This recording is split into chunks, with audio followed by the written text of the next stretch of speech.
I come to the Senate floor today to ask my Republican colleagues a question.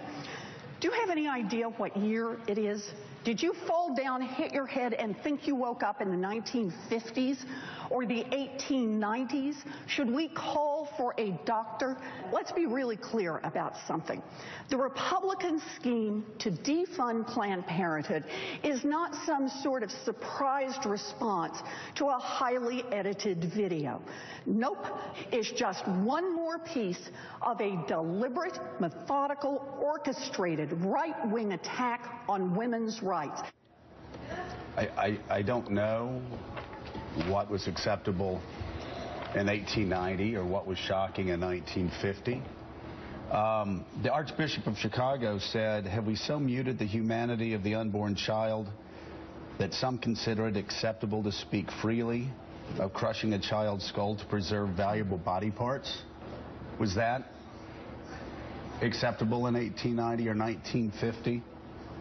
The commerce of body parts, the Archbishop says, of defenseless unborn children is callously discussed over lunch.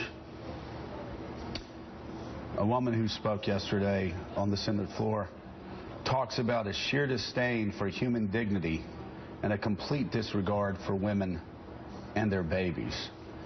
And there are pro-choice people who believe fervently in the right of a woman to choose, who are equally repulsed, disgusted by those videos, and more videos are coming out, and they will be worse. They're really bad. They will be worse. And for Elizabeth Warren to try to plate the right of a woman to choose with the horrors and the callousness and the grotesqueness of what was discussed over lunch is really unfortunate. You know, Elizabeth Warren talking about the 1950s and the 1890s, she can talk about it all she wants. There's a great quote. I don't know the source, but it goes something like, just because we are not shocked by what shocked our grandmothers does not mean we are more advanced than our grandmothers. Okay, but with, you know, just to be clear here, she's talking about the issue of defunding Planned Parenthood and its services. She's not talking about what's going on in these videos. She's talking about an organization whose leaders look, I don't disagree. I think and there are more. It's going to be very interesting to see how many Americans really believe that their tax dollars should go to fund this organization. Planned Parenthood is not synonymous with women's health.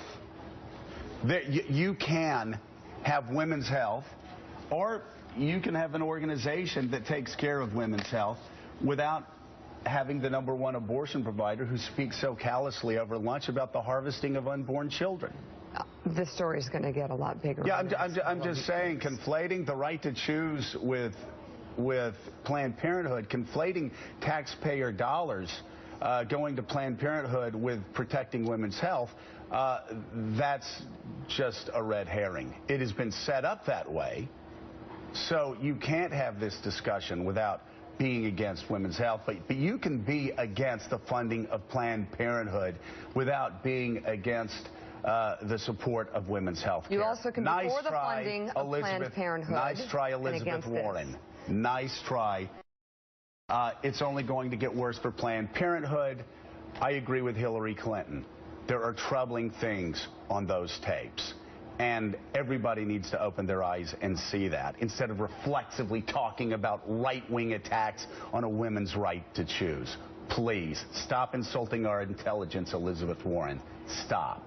Okay. Coming up, we'll have a deeper conversation about this, because I'm not sure that's what she was doing, but yeah, of course it was. You want to play it again? No, we can play it again. It was about funding Planned Parenthood, not about what's going on in these videos. You can be for funding Planned Parenthood and against what's happening in those videos. You can also be for a woman's right to choose and not be for funding this sort of organization. You can.